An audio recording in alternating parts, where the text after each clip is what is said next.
मोदी राम मंदिर का राजनीतिक इस्तेमाल कर रहे हैं, मोदी भगवान राम का अपमान कर रहे हैं, अधर्म कर रहे हैं। अगर कोई राजनीतिक दल, कोई विपक्षी दल ये बात बोले तो बीजेपी वाले उस दल को, उस नेता को अधर्मी कह देंगे, राम विरोधी कह देंगे, हिंदू विरोधी कह देंगे। लेकिन ये बात शंकराचार्य कह रहे हैं दोस्तों शंकराचार्य स्वामी श्री निश्चलानंद सरस्वती ने बकायदा प्रेस कॉन्फ्रेंस करके मोदी को खूब खरी खोटी तो सुनाई ही, साथ ही ये भी बताया कि किस तरह से मोदी राम मंदिर में अधर्म कर रहे हैं। दोस्तों शंकराचार्य ने प्रेस कॉन्फ्रेंस में तफसील से कहा, मुझे बोला गया आप एक व्यक्ति के साथ आना चाहें आ सकते हैं, अगर 100 के साथ बोला होता तब भी नहीं जाता। मोदी जी मूर्ति का स्पर्श करेंगे, लोकार्पण करेंगे और मैं वहां ताली बजाकर जय जय करूंगा क्या?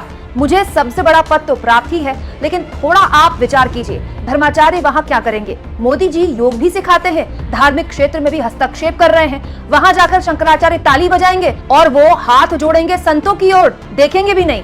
मुझे अपने पद की गरिमा का ध्यान है, मुझे अयोध्या से परहेज नहीं, राम जी मेरे हृदय में बसते हैं, अयोध्या से मेरा संबंध टूटेगा नहीं, लेकिन इस अवसर में जाना मेरे लिए उचित नहीं। दोस्तों यहाँ गौर करने वाली बात यह है कि इससे पहले शंकराचार्य अभी मुक्तेश्वरानंद ने भी सीधे आरोप मोदी जी पर यह लगाए थे कि वो राम मंदिर का राजनीतिक इस्तेमाल कर रहे हैं और राम मंदिर बनने में उनका कोई योगदान नहीं है। तो आप कह सकते हैं कि दूसरे शंकराचार्य हैं जो राम मंदिर के मुद्दे पर न केवल मोदी सरकार को कोस रहे हैं, धर्म का अपमान करने का आरोप लगा रहे हैं, बल्कि सरकार की आलोचना, मोदी जी की आलोचना करते हुए कह रहे हैं कि अगर मंदिर में जो मूर्ति की प्राण प्रतिष्ठा है वो मोदी जी करेंगे, मूर्ति को पहली बार स्पर्श मोदी जी करेंगे, तो फिर हम क्या करेंगे? और एक बहुत मौजूद सवाल है दोस्तों, इतना बड़ा ये मंदिर है, इतना महत्वपूर्ण ये मंदिर है, इसमें प्राण प्रतिष्ठा धर्माचार्यों के हाथों से क्यों नहीं होनी चाहिए? और यहाँ पर यह भी गौर किया जाए दोस्तों, हिंदू धर्म में जो शंकराचार्य का पद होता है वो सर्वोच्च होता है, सबसे बड़ा होता है। और 2 शंकराचार्य साफ तौर पर मोदी जी का नाम लेकर बकायदा कह चुके हैं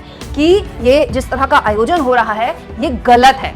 और तो और शंकराचार्य ने तो यहाँ बकायदा मोदी जी की एक्टिंग करते हुए कहा कि मोदी जी मूर्ति का लोकार्पण करेंगे, संत जय जयकार करेंगे और मोदी जी यूं करेंगे। मोदी जी, आप जानते हैं दोस्तों, मोदी जी किसी भी प्रोग्राम में जाते हैं, किसी चुनावी रैली में जाते हैं, भीड़ को जब वो अभिनंदन स्वीकार करते हैं तो ऐसे करते हैं, सारे नेता ऐसे ही करते हैं। तो उनकी एक्टिंग करते हुए बकायदा शंकराचार्य ने कहा कि मुझे अपनी पद की गरिमा का ख्याल है, लेकिन इस कार्यक्रम में जाना मेरे लिए ठीक नहीं है। अयोध्या मेरे हृदय में बसता है, भगवान राम मेरे हृदय में बसते हैं, वो नाता कभी नहीं टूट सकता, लेकिन फिलहाल वहां जाना ठीक नहीं होगा। तो यहाँ पर गौर करने वाली बात यह है दोस्तों कि हिंदू धर्म के सबसे ऊंचे पदों में बैठे 2 शंकराचार्य लगातार मोदी जी पर जिस तरह से अयोध्या में प्राण प्रतिष्ठा का कार्यक्रम किया जा रहा है उसकी आलोचना कर रहे हैं। दोस्तों सवाल यह कि विपक्ष इस तरह के आरोप लगाए तो बीजेपी वाले फट से उन्हें हिंदू विरोधी कह देते हैं, लेकिन अब शंकराचार्य भी वही बात बोल रहे हैं जो हर किसी के दिमाग में है कि धर्म के क्षेत्र में भी मोदी जी का हस्तक्षेप, योग भी मोदी जी सिखा रहे हैं। तो जो